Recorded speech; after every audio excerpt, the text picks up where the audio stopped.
Olá, meu nome é Kaique, eu sou plantonista de Física e hoje eu vou resolver o exercício 7 da lista de espelhos esféricos do RICE. Nesse exercício, ele dá uma configuração parecida com essa, onde você tem um objeto aqui, um espelho esférico e convexo aqui e um espelho plano aqui.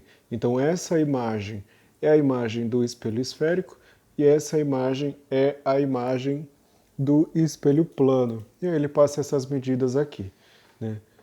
O objeto está a 4 metros do espelho esférico, a imagem está a 2 e a distância entre os espelhos é de 10 metros. Na letra A, ele pergunta qual é a distância entre IP e IC. IP é essa imagem do espelho plano e IC é a imagem do espelho convexo. Então, a gente tem o quê? A distância entre o objeto e essa imagem vai ser esse de 4 mais 2, que dá 6 metros.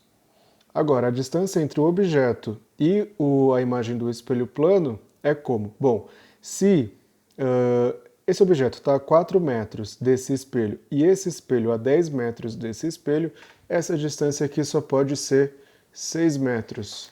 Então, a distância da imagem do espelho plano também é de 6 metros. Então, a distância entre esse objeto e essa imagem é de 12 metros. Então, a distância entre esses dois tem que ser de 18 metros. Na letra B, ele fala assim, a que distância do espelho esférico, em metros, a criança deveria se posicionar para que sua imagem IC tivesse 1/3 de sua altura.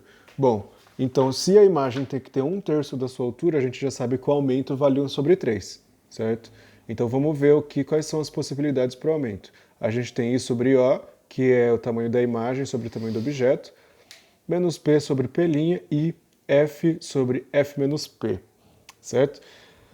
Esse caso aqui a gente não vai usar para esse exercício porque ele quer a distância do objeto para o espelho, e aqui a gente está falando de altura. Então esse aqui também não vai ser. Para esse outro aqui, como ele não deu a distância do objeto ou nem nada disso, tem muita possibilidade para a gente chegar aqui. Por exemplo, 1 sobre 3 ou 2 sobre 6, 3 sobre 9 e assim vai. Então, a melhor maneira da gente trabalhar com esse exercício é utilizando essa forma para o aumento. E aí aqui a gente vai ter o quê? A distância focal sobre a distância focal menos a distância do objeto.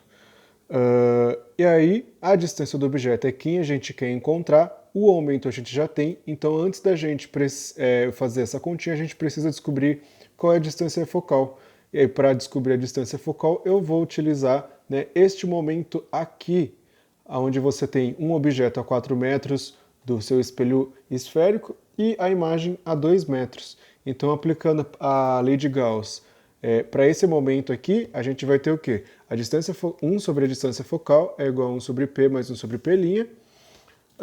O P, nesse caso, vale 4 metros e o P' vale menos 2. Então, resolvendo isso daqui, eu vou descobrir que a minha distância focal vale menos 4 metros. Né? Negativo, porque aqui é um espelho convexo.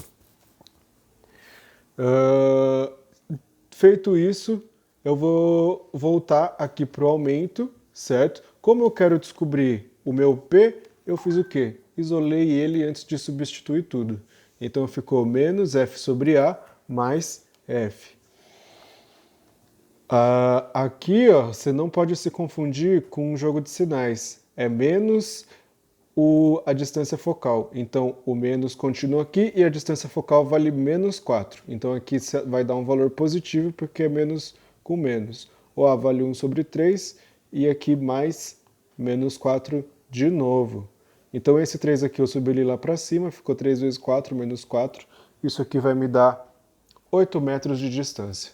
Então, o objeto tem que estar a 8 metros de distância para que o aumento seja de 1/3.